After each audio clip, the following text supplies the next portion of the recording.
மக்களே, நான் சத்யா வர்ஷா. இந்திய அரசியல் அமைப்பு ஆலோசகராக பணியாற்றி வருகின்றேன். தேர்தல் அறிக்கை பகுதி 9.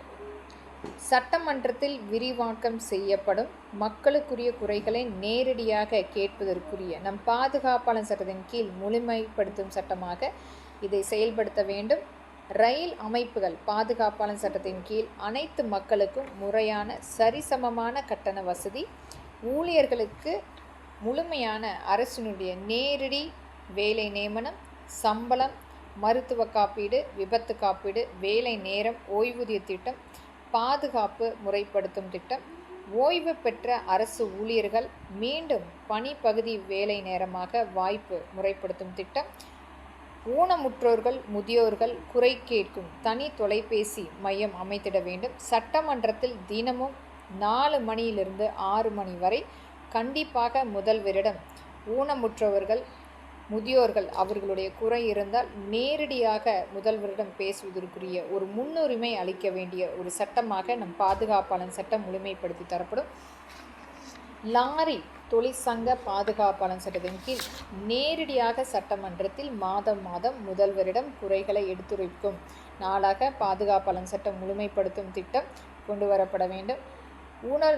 ஊனமுற்றோர் மக்களுக்குரிய கூட்டமைப்பு அமைப்பாளர் பாதுகாப்பாளர் சட்டத்தின் கீழ் தொழில், வேலை, விவசாயம், சிட்கோ நிறுவனத்தின் மூலம் அரசினுடைய கூட்டமைப்பு தொழிலாக கொண்டு வரப்பட வேண்டும். தாய் வணிக கூட்டமைப்பு அமைப்பாளர் பாதுகாப்பாளர் சட்டம் சிட்கோ நிறுவனத்தின் மூலம் கொண்டு வரப்பட வேண்டும். தந்தை வணிக கூட்டமைப்பு அமைப்பாளர் பாதுகாப்பாளர் சட்டத்தின் கீழ் சிட்கோ நிறுவனத்தில் அமைப்பு கொண்டு வரப்பட வேண்டும். சிட்கோ அமைப்பாளர் அனைத்து கூட்டமைப்பு தொழிற்சாலை நம் பாதுகாப்பாளர் சட்டத்தின் கீழ் ஏற்படுத்த வேண்டும். மகளிர் வணிக கூட்டமைப்பு அமைப்பாளர் பாதுகாப்பாளர் சட்டத்தின் கீழ் சிட்கோ நிறுவனத்தில் கொண்டு வரப்பட வேண்டும். சிட்கோ மையத்தில் ஆரம்ப பள்ளி அமைப்பாளர் கூட்டமைப்பு பாதுகாப்பாளர் சட்டத்தின் கீழ் முழுமையாக கொண்டு வர வேண்டும். சிட்கோ இலவச உணவு விடுதி அமைப்பாளர் பாதுகாப்பாளர் சட்டத்தின் கீழ் கூட்டமைப்பு திட்டமாக கொண்டு வரப்பட வேண்டும். இளைஞர்கள் அமைப்பாளர் கூட்டமைப்பு சிட்கோ நிறுவனம் ஆவணம் திட்டமாக கொண்டு வரப்பட வேண்டும். கனிமம் பற்றி பள்ளி கல்லூரி பாடத்திட்டமாக நம் பாதுகாப்பாளர் சட்டத்தின் கீழ் கொண்டு வரப்பட வேண்டும். பொது பணித்துறை டெண்டர் தடை சட்டமாக கொண்டு வரப்பட வேண்டும்.